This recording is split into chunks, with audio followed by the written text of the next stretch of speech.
Pastor David Tart here with another Unlocking the Word, and today we're going to be talking about, what are we going to be talking about? Oh yeah, we're going to talking about the importance of remembering. remembering. And we're reaching the end of our study of Luke, and we're going to talk about remembering Luke and remembering Jesus in Luke. And what does it mean that Jesus always remembers us? I mean, we're going to be looking at all that. I'm very excited about it.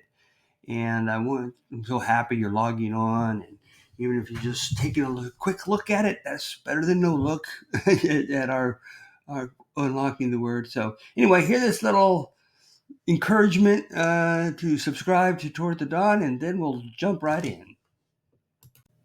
Hi, welcome to our Toward the Dawn channel, and especially to Unlocking the Word. I'm so glad that you're listening or viewing this podcast.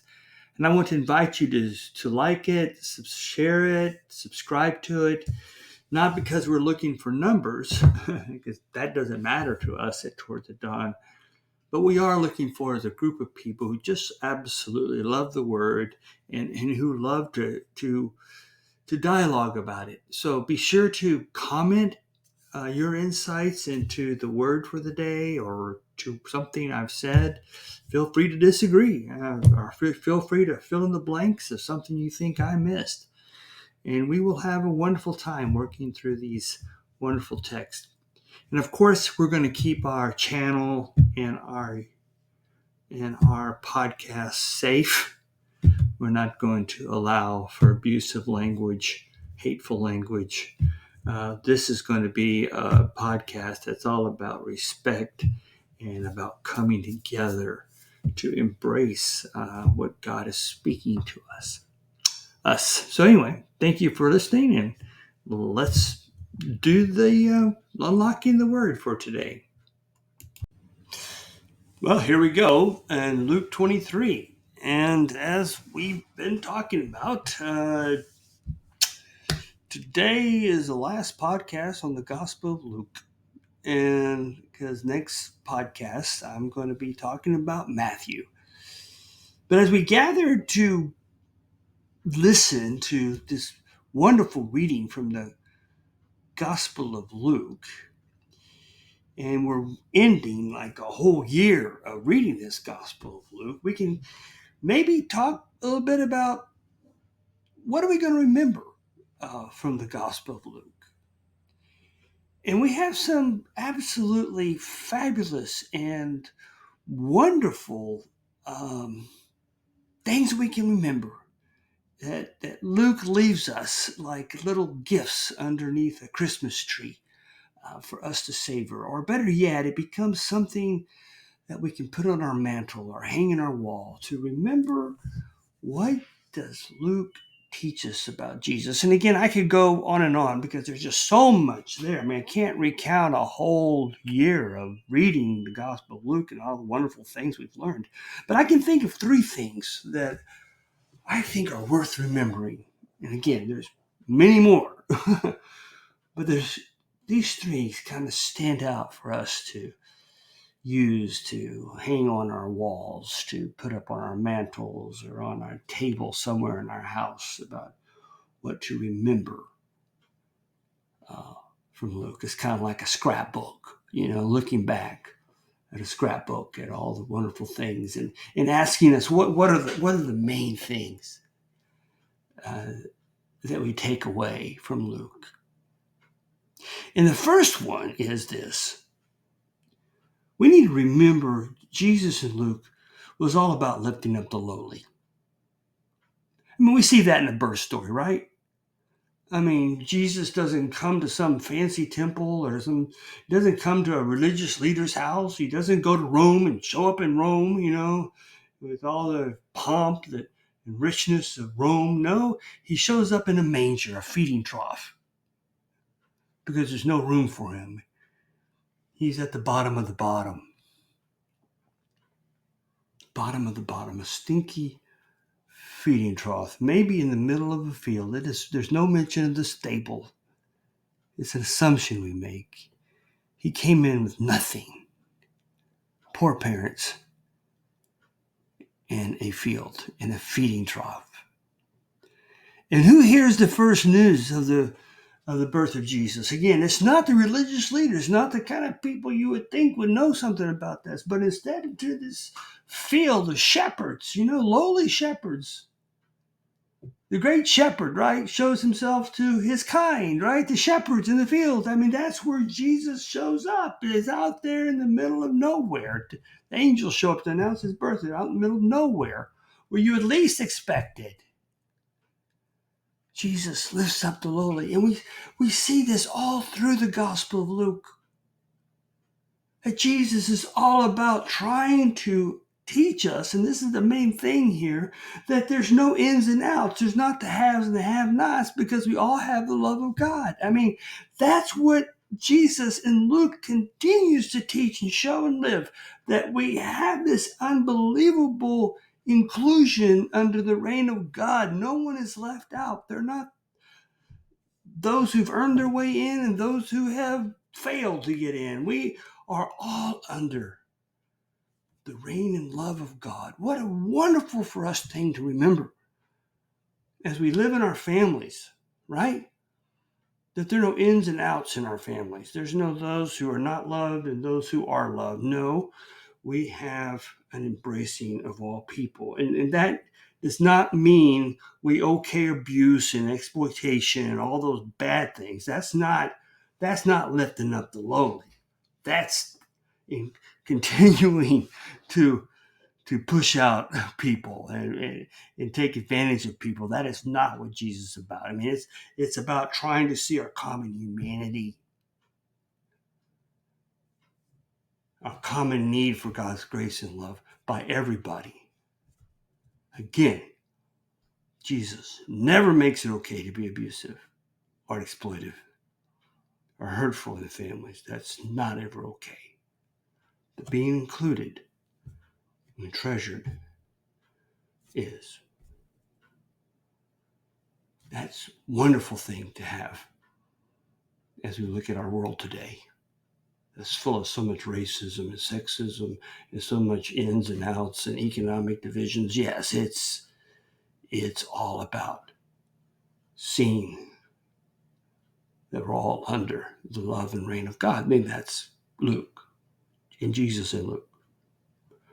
And the second thing is compassion. I mean, this story, again and again and again, this idea of a compassionate Jesus and a compassionate God shows up all the time. And we can remember that great story of the Good Samaritan, right? When the Samaritan, man or woman, I don't mind the Samaritan being a woman, but it says man in the story. But anyway, he embraces this broken person on the side of the road after everybody else has ignored him, who were so full of themselves and whatever that they just couldn't even have an ounce of care about this man who was dying on the side of the road. But this Samaritan, this outcast, is the one who shows compassion. And when the rich young leader in that ruler in that story asked, Jesus asked, who was the neighbor to this person? Even the rich young ruler, who was all about ins and outs, says the one who showed compassion to him. Yes, that's what it means to be a neighbor. Compassion. And how does compassion get lived out in our families, in our communities, in our life? What does it mean to be compassionate? Again, it never okays abuse and exploitation. It's not what Jesus is about. He's against that. But we can be compassionate and kind to one another and try to see the world from their eyes, walk in their shoes, and maybe you will see a whole new different way of being in the world. Compassion. We even see that in the story we're reading today. Compassion. And the third thing I think we can remember is stories. Luke is all about stories. He's telling stories over and over and over again. And why is that? It's because Luke wants us to see God in the stories around us. I mean, a lot of times we think, I'm going to go find God. And we think about being in a lonely room and saying our prayers and feeling God's love in our hearts. And it becomes this individual experience that we just feel God. But not so in Luke. Luke is about seeing and hearing God in all the stories of compassion, inclusion, and new life and resurrection that are around you. Open your eyes, open your ears, look, listen. You will see wonderful, incredible stories of people living out compassion and hope and new life around you. You might even see it in your own story. If you just stop and think about your own life, you can see the story of God in your story. Luke wants us to see that, hear that, feel that. God is found in stories. The story of your life, the story of those lives around you, if you just stop and look. To be more specific, the Good Samaritan story is being lived out every day. If we just open our eyes and look and see. That's what Luke wants us to do in the stories. Which comes to this story we have today. It's a favorite preaching text. I mean, in many ways, I'm preaching on this, and I feel like I'm lucky. I feel like, telling all the preachers that toward the dawn, I got one on you. I've got the Luke 23, the thief on the cross, and they're all going to be green with envy. How come Pastor Tart gets all the good stories? I feel like I'm one up on everybody. This is a powerful story in the Gospel of Luke. I mean, you would think that for the last story of Luke, before we have to wait another 2 years before we get to jump back into this thing, it's weird. I mean, you would think if we were going to end our reading of Gospel of Luke, why aren't we ending with some of the more happier stories? Like the Road to Emmaus story. I mean, that's a fantastic story about Jesus being present with us. I mean, it's a fantastic story. Why aren't we reading that one? Or the story of the empty tomb or whatever. Surely there are happier stories out there.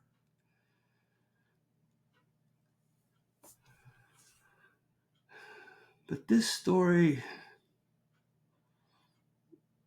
has such power in it because they take Jesus to the skull, the place of death. Even today,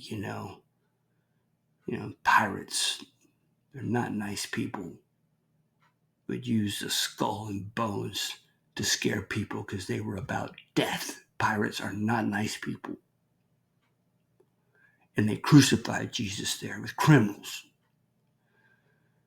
And they cast his lots for his clothing. He's naked. He's naked on the cross, and everybody's watching him die. Horrible, painful, violent, gross death. And they mock him. They mock him. The cruelty is mind-blowing to do that to a human being. And they mock him and say, well, see, he's not the Messiah, because if he was the Messiah, he could save himself. It's proof again, we know what God can do. We're in control. We know what a good God looks like, and dying on the cross is not one of them.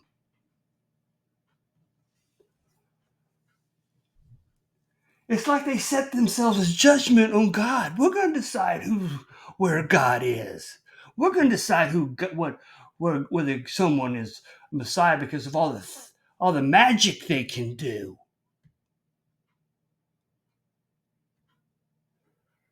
Prove yourself. And let me tell you, that's a live question today, because we still got that. Everybody says, well, if God is such a wonderful God, why is there such evil in the world? And my comeback to that is, who are you to judge? You know what? And go read the book of Job, because that's where Job winds up too. What makes you an authority on God? Creator of the universe, the maker of all things. You're going to set yourself up as judge and jury?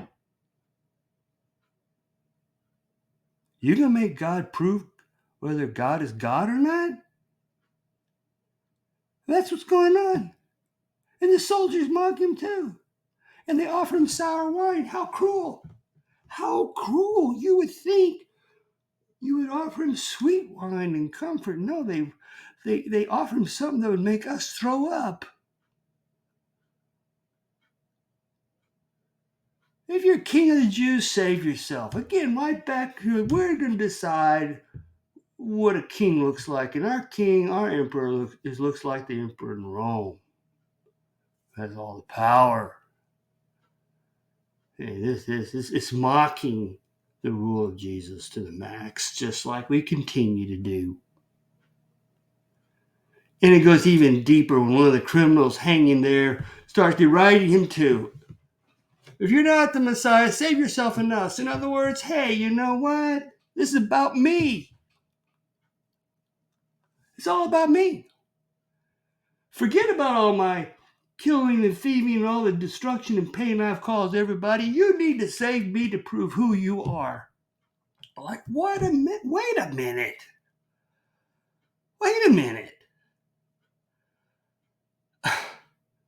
What makes you think you're worth saving?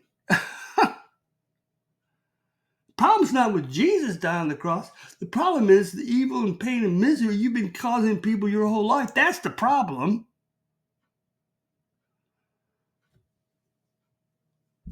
But no. Jesus needs to save me, so I can go thieving and robbing and killing more. I mean, that's actually what he's saying, isn't it?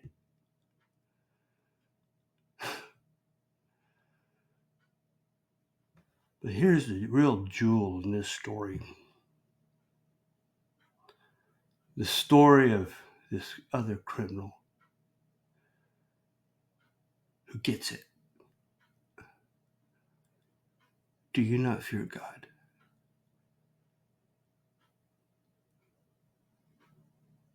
Do you dare to set yourself above God? Martin Luther teaches us we're to fear and love God.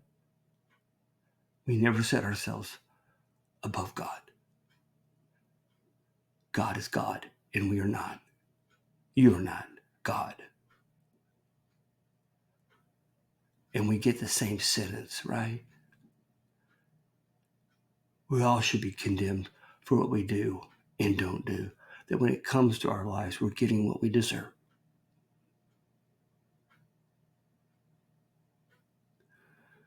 We're all getting what we deserve. We all die. No one is perfect. No one can check all the boxes for deserving to be saved. No one. And then this wonderful criminal says to me one of the most faithful statements we can ever say. Jesus, remember me when you come into your reign. He doesn't ask to be saved. He knows he's getting what he deserves. All he asks is for Jesus to remember him, which is a bold statement of faith that this Jesus, this Messiah,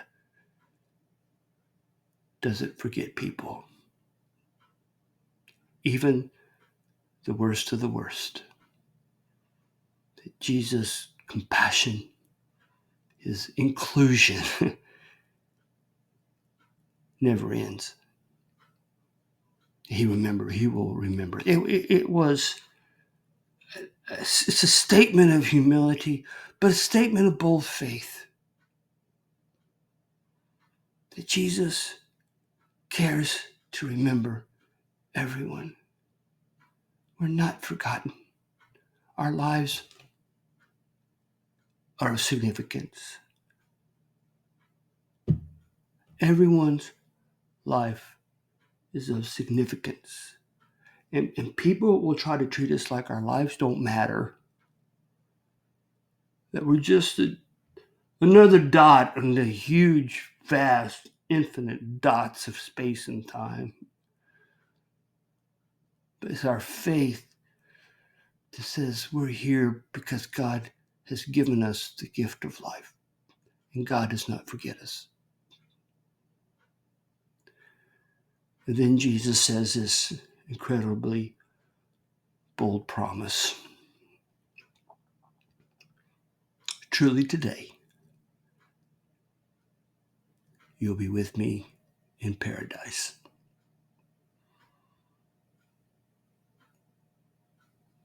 That the great promise of Jesus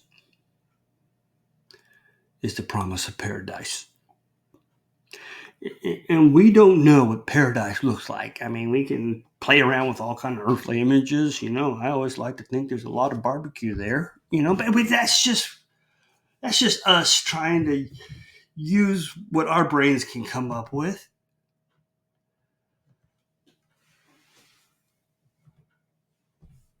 But paradise, I think, is best described by the nose. No pain, no cancer, no Alzheimer's, no violence, no lying, no cheating, no abuse, no exploitation, no racism, no sexism, no anyism, but this great, incredible future of joy and peace and who knows what. But the creator of all things is quite capable of creating paradise. And we don't have a clue, but we know that Jesus died on the cross.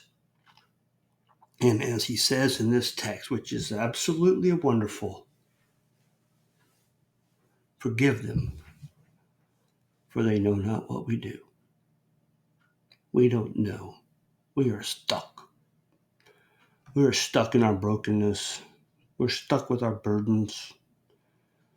We're stuck with evil and pain, sickness, and doing things we don't need to be doing. But Jesus forgives us because we really don't realize what we're doing. God's grace is unconditional for everyone. That is the cross, and that is Luke. And that's our big takeaway and what we need to remember. So thank you for watching, listening. I absolutely love sharing this with you. Hope that maybe you'll log on and come to one of our Zoom worships. I absolutely love them. I love preaching in Zoom, and I hope you'll be able to come. God bless, and we'll see you Sunday.